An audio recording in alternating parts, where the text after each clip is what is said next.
Mon top 90 des meilleurs coasters de France vous a impressionné, mais vous attendez encore des explications? Bien vous êtes au bon endroit, c'est Joachimus et on va commenter ce top 90 des coasters en France.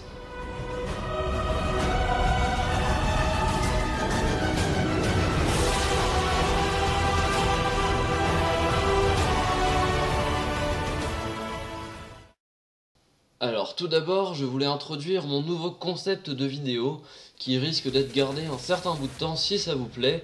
C'est plus simple pour moi de le faire d'ailleurs.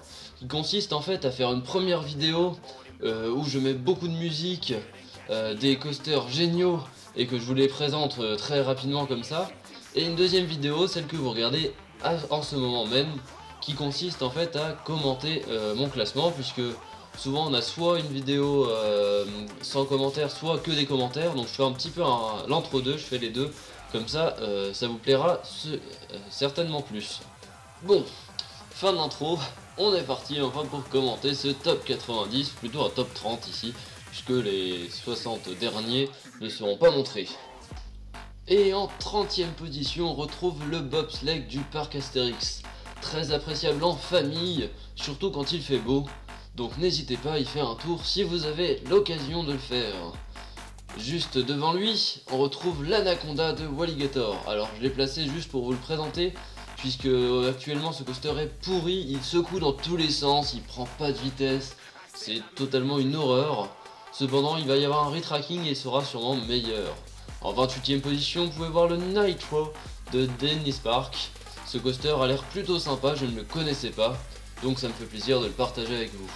Pour la 27e place, nous retrouvons dans les jardins d'acclimatation de Paris, les Speed Rocket. Un coaster super intéressant, avec un petit peu de theming, et vraiment génial je pense à faire en famille. Ce coaster ne va pas briser des records, mais il mérite très largement cette 27e place dans les coasters français.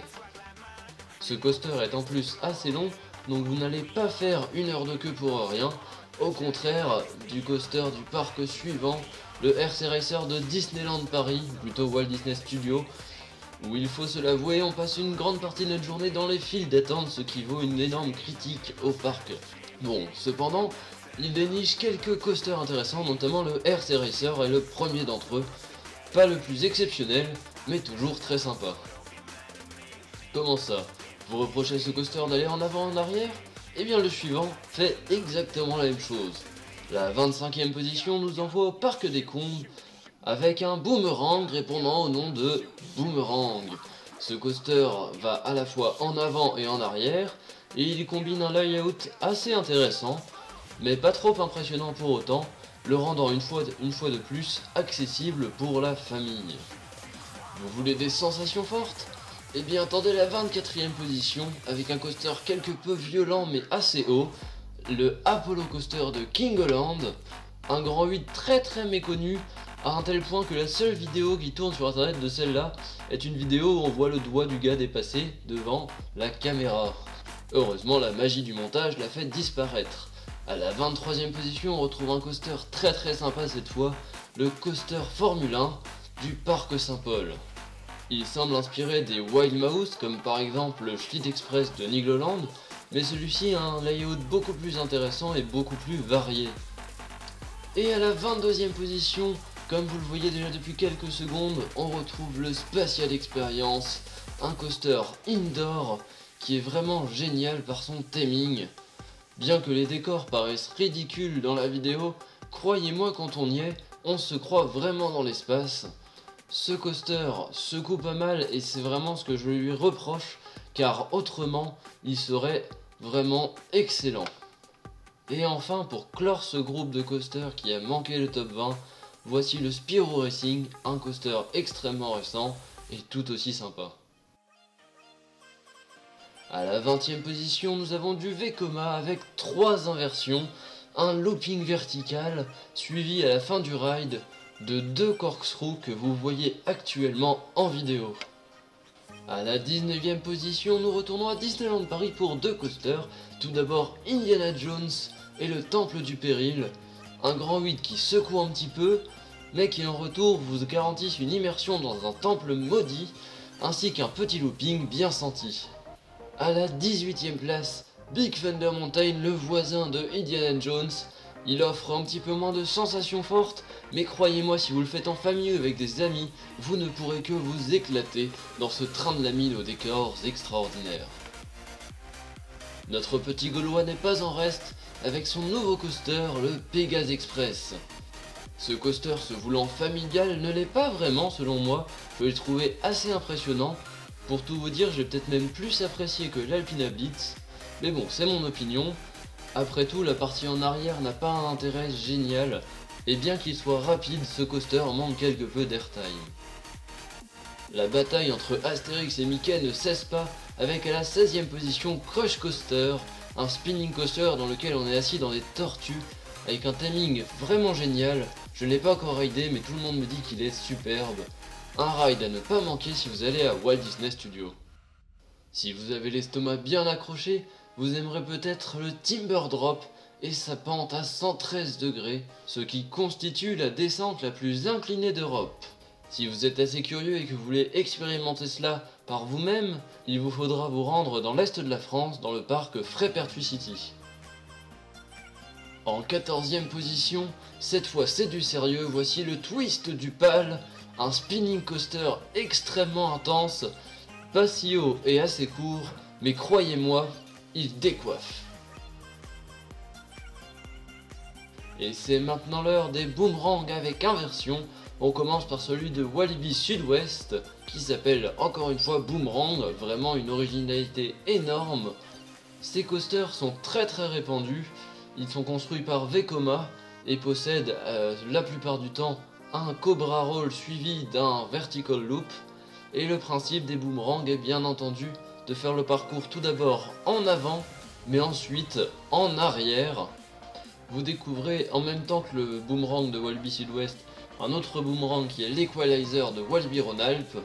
Celui-ci est un clone exact, mais il est un petit peu meilleur puisqu'il a été rénové plus récemment et qu'il a surtout une bande son complètement géniale. Ne vous inquiétez pas, c'est le dernier boomerang que je vous présente aujourd'hui. Voici un boomerang cette fois inversé avec le Triops de Bagatelle. On ne change pas les bonnes habitudes de Vekoma, un Cobra Roll suivi d'un Vertical Loop et le tour est joué. Et maintenant apparaît dans le top 10 des coasters en France, le grand 8 de l'espace, le seul, l'unique Space Mountain. Ce coaster est énormément sous-estimé en raison de sa faible popularité aux États-Unis puisqu'il est très mauvais là-bas. Cependant, celui de Disneyland Paris fait exception à la règle. En effet, son layout, donc son tracé, est excellemment bien pensé. La première descente est géniale, les deux inversions sont super bien amenées, et on vous offre tout ça dans un des meilleurs dark rides du monde. Quoi de rêver mieux? Honnêtement, je pense qu'il mériterait une place dans le top 3 des coasters en France, et j'espère sincèrement que la communauté va plus l'apprécier.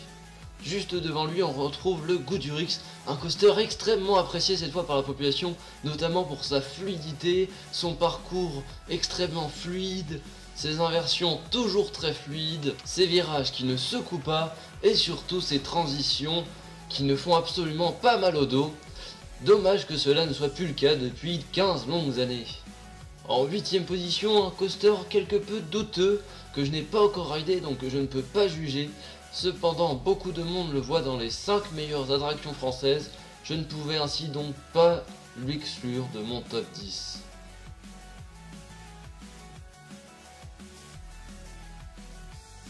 À la 7ème position de ce classement, on retrouve le Timber de Walibi Rhône-Alpes. Ce petit wooden combine d'excellents airtime avec une intensité de ouf. Et cette fois c'est vrai, une plutôt bonne fluidité. Le Timber réunit donc tous les éléments qu'on attend d'un coaster moderne et plaisant.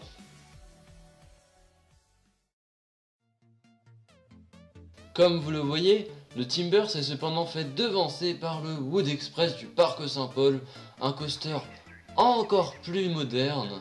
Cet autre Wooden est meilleur car il est un peu plus long et il combine plus d'airtime. Il semble un petit peu moins intense, mais comme vous le savez dans le monde des coasters, les airtime priment sur beaucoup de choses, ce qui explique son arrivée dans le top 6. Et à présent veuillez découvrir les 5 meilleurs coasters de France à commencer avec le Rock'n'Roller Coaster de Disneyland Paris. C'est le deuxième coaster indoor de Disney et croyez-moi, il ne rigole pas. Il est super intense et les inversions sont puissantes. Il mérite définitivement cette 5ème place dans les coasters français.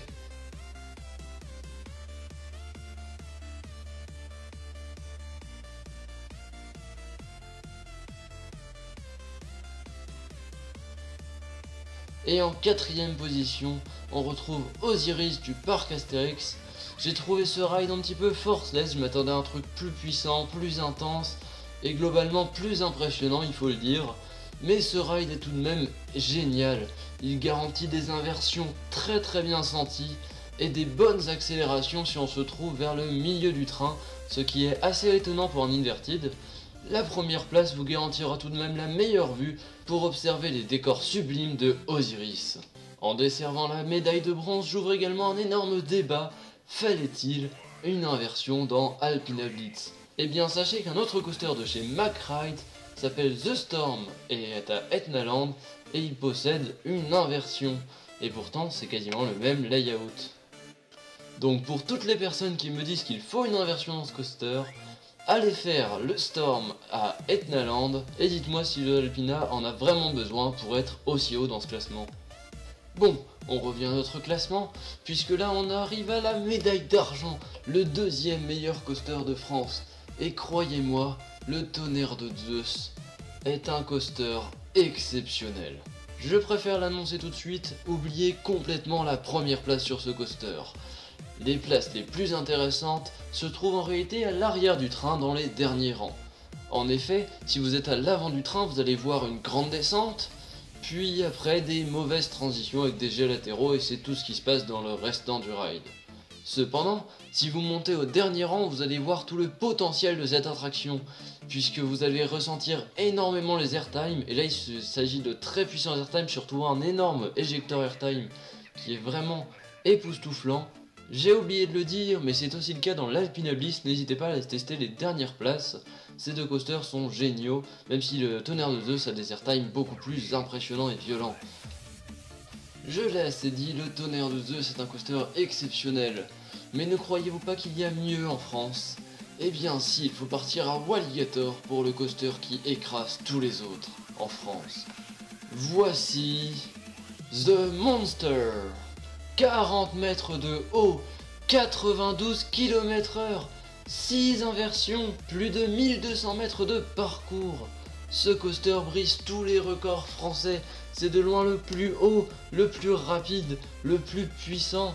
Il mérite bien entendu cette première place, c'est donc le meilleur roller coaster de France. Il faut savoir à ce propos qu'il y a un clone de ce coaster qui est vert et il se trouve dans le plus gros parc du monde, le numéro 1 du coaster, la capitale du coaster, Cedar Point. Bien qu'il ne soit pas le plus esthétique et qu'il soit battu par Osiris sur ce coup-là, il n'est pas loin de rivaliser avec les géants d'Europe, comme le Katoon de Mirabilandia ou encore le Nemesis. The Monster s'impose comme le numéro 1 français.